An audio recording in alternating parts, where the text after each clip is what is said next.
এই জন্য কিন্তু আমাদের টিচাররা বা আপনাদের টিচাররা ম্যাক্সিমাম টাইমে ক্লাসরুমে বলে থাকে যে আপনারা যদি অ্যাটেন্টিভ থাকেন বা মনোযোগ সহকারে ক্লাস করেন আপনারা কিন্তু 50% পড়া ক্লাসই হয়ে যাবে। বুঝতে পেরেছেন কেন বলে?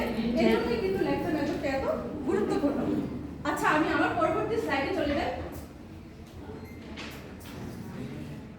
এখানে আমরা কি দেখতে পাচ্ছি? ডেফিনিশন অফ লেকচার মেথড, অর্থাৎ লেকচার মেথডকে কিভাবে সংজ্ঞায়িত করা হয়েছে।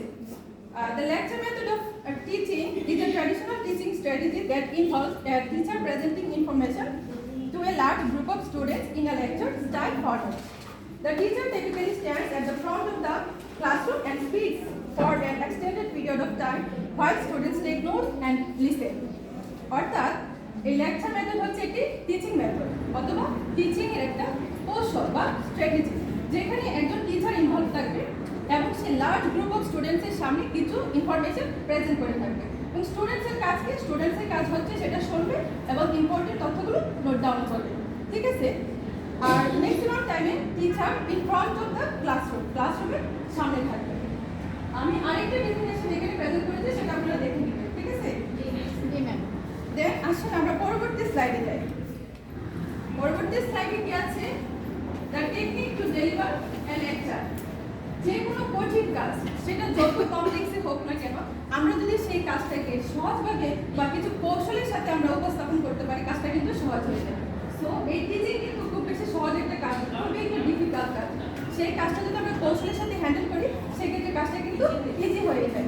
সো আমাদের কিছু টেকনিক অবলম্বন করতে হয় একটা লেকচার ডেলিভারি করার ক্ষেত্রে। তো ফার্স্ট অফ অল হচ্ছে র্যাপোর্ট।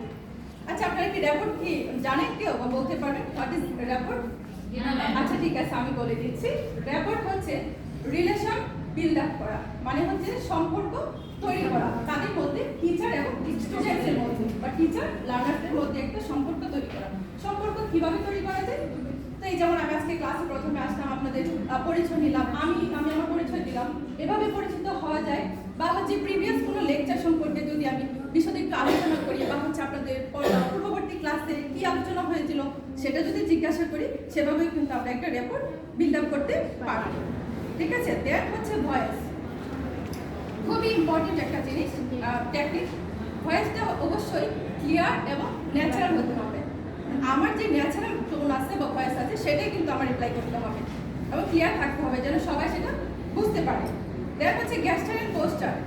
গেস্টার পোস্টার বলতে আমরা বুঝি হচ্ছে বডি ল্যাঙ্গুয়েজ, বা আমি কি ক্লাসে মোশনলেস কিনা, আমি কি এক জায়গায় বসে আছি কিনা বা হচ্ছে দাঁড়িয়ে আছি কিনা, সেরকম থাকা যাবে না। ঠিক আছে? আমাদের বডি ল্যাঙ্গুয়েজ যেন ঠিক থাকে। দেন হচ্ছে ফেশিয়াল এক্সপ্রেশনও ঠিক রাখতে হবে।